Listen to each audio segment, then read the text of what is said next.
Hello, I'm Diana Dini. This is our third episode into our series about generating ideas with our team toward action.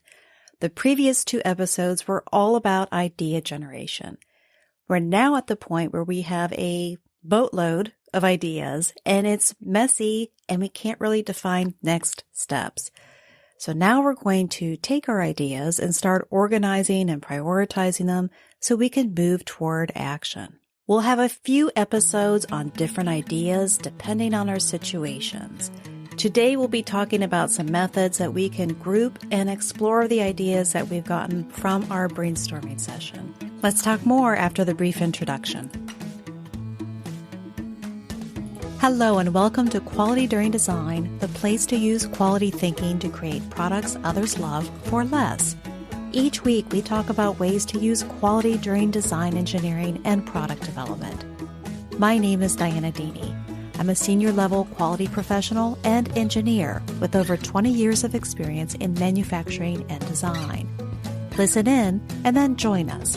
Visit qualityduringdesign.com. Do you know what 12 things you should have before a design concept makes it to the engineering drawing board where you're setting specifications? I've got a free checklist for you, and you can do some assessments of your own. Where do you stack up with the checklist? You can log into a learning portal to access the checklist and an introduction to more information about how to get those 12 things. To get this free information, just sign up at qualityduringdesign.com. On the home page, there's a link in the middle of the page. Just click it and say, I want it. Here at Quality During Design, we're exploring some uses of different quality tools or tools that are typically thought of as in the quality toolbox, but we're applying them to new product development. Brainstorming is a common activity or a common way for people to get ideas from their team, specifically product design engineers and new product development.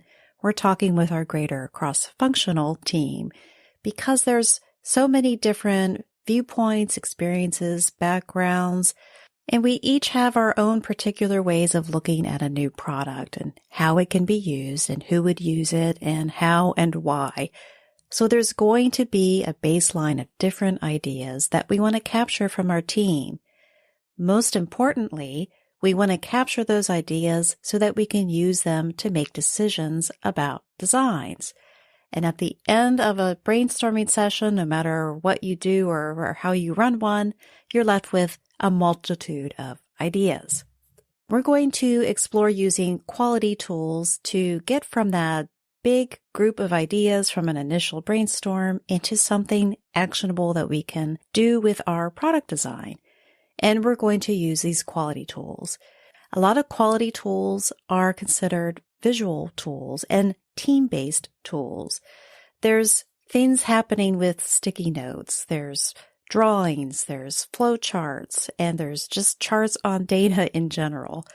All of these methods, they help align a team around a common goal and help us visualize the information and help us move toward the action that we want.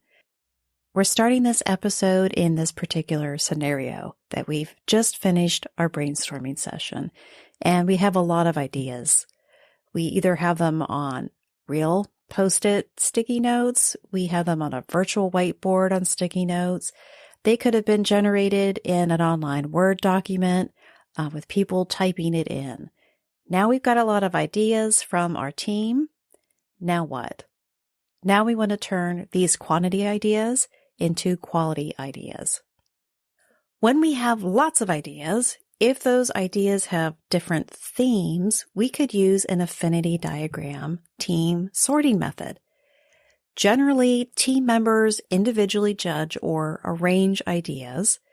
Then we step back and discuss as a team, and if we need to, we judge and rearrange things again. An Affinity Diagram team sorting method helps the team tap their intuition and creativity and move what looks like brainstorming chaos into patterns, groupings that the team can then further explore.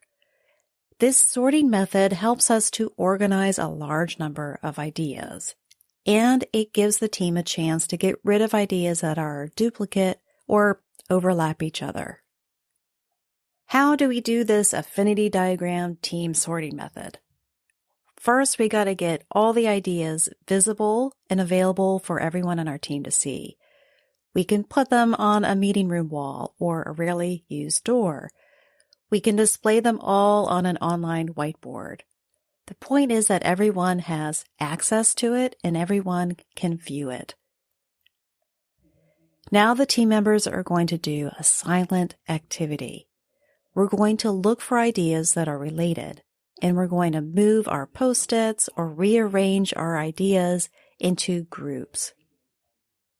If we're just coming off our brainstorming session, we may want to take 10 minutes to just get an initial start to it, or we can leave it over a few days.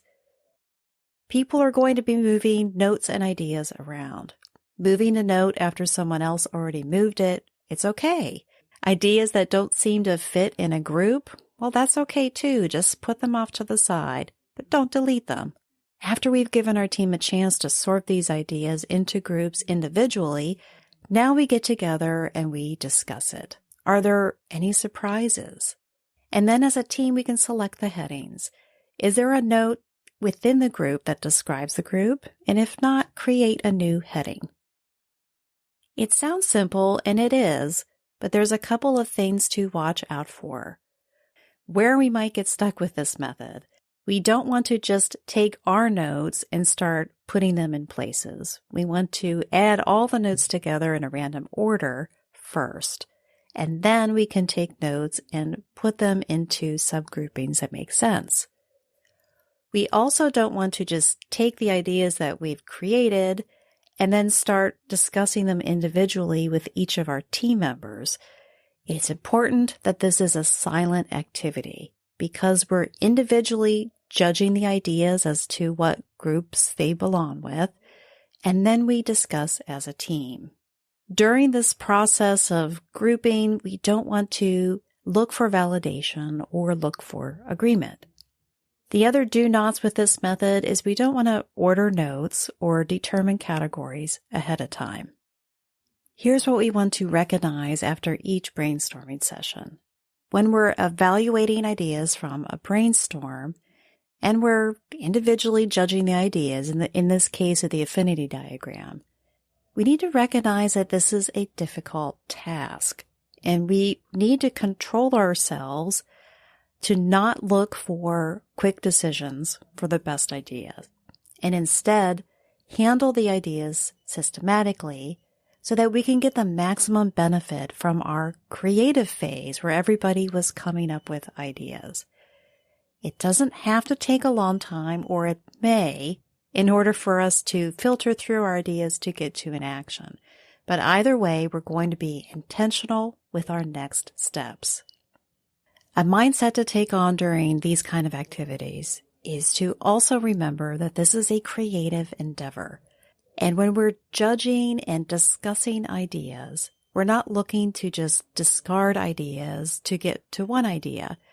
Instead of thinking, well, that's a great idea, but here's why it won't work, we can instead approach it like, that's a great idea. What can we do to make it work? Or what is it about this idea we can use? We can continue the creative process. It doesn't have to end after our initial brainstorm. All right, well, now we've had a brainstorming session with our team, and we've independently judged things, and we've discussed ideas with an attitude of positivity and creativity, and we have a bunch of ideas that are grouped into headings, and we still don't have any actions yet. What do we do with this now? There's a couple of things that we can do.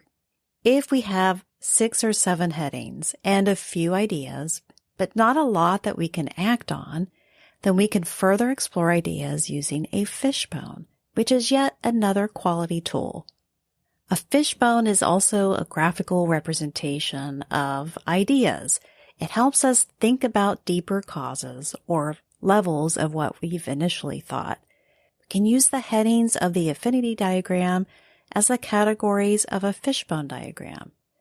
And fishbone diagrams don't have to have the typical measurement, materials, and methods type of heading. And the head of our fishbone could be the typical problem statement. It could also be a desired result or a solution statement or a proposal. If we use the affinity diagram headings as the fishbone diagram headings, we can continue to explore additional ideas. It could help us to keep drilling into the ideas to get a deeper understanding. For an idea on the fishbone, we're going to ask how or why, and then keep doing that until we get to some base level ideas. Ideas that we might be able to act against. We can also use fishbone to see where we don't have a lot of ideas, which may indicate a place to investigate. We covered fishbones in more detail in a previous episode of the Quality During Design podcast. I'll link to it in the show notes. Moving away from the fishbone, and let's say the fishbone idea didn't really work out for us, but we still grouped our ideas in an affinity diagram. What's another thing that we can do? If we have a heading that we want to focus on, or many things grouped under one heading that could be causes or ideas that are subgroups or sub-ideas for each other, we can use a tree diagram as a way to explore multiple levels. Again, we want to get actions that we can perform or decisions that we can settle on. So we'll explore our ideas further until we can get actions or root causes. There are lots of variations of tree diagrams. You may see them as event tree analysis or fault tree analysis, or even the organization chart at your company is a sort of tree diagram. The basic structure is that we have a main idea or a heading, and from that main idea, we branch out into other ideas. The second level of the tree diagram would be ideas that could lead to the main idea. And then the third level of the diagram are ideas that could lead to the second level, and so on. In this way, we see how ideas link together, what might be a child idea or a parent idea to another one. It may help us better come to a decision about what idea we want to pursue. Today, we've taken some first steps to explore what we can do after a brainstorming session. What's today's insight to action?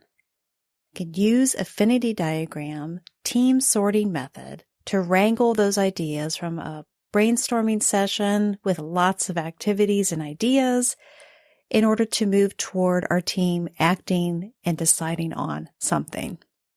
We can use the affinity diagram to group, sort, and get rid of duplicates. And it may also lead us to understanding ideas that we want to more fully develop. In that case, we can use some other graphical quality tools to help us explore those ideas, like a fishbone or a tree diagram. All of these graphical quality tools and team tools will help us to move from the quantity of data that we get from brainstorming to quality of ideas. Even so, it may not be the final steps in our decisions, especially if we're looking for a root cause or to identify the most critical problem or the best solution. We'll need to be more diligent with that and collect data and analyze it. Next week, we'll talk about another way to screen and select ideas from our brainstorming session. I look forward to joining you then.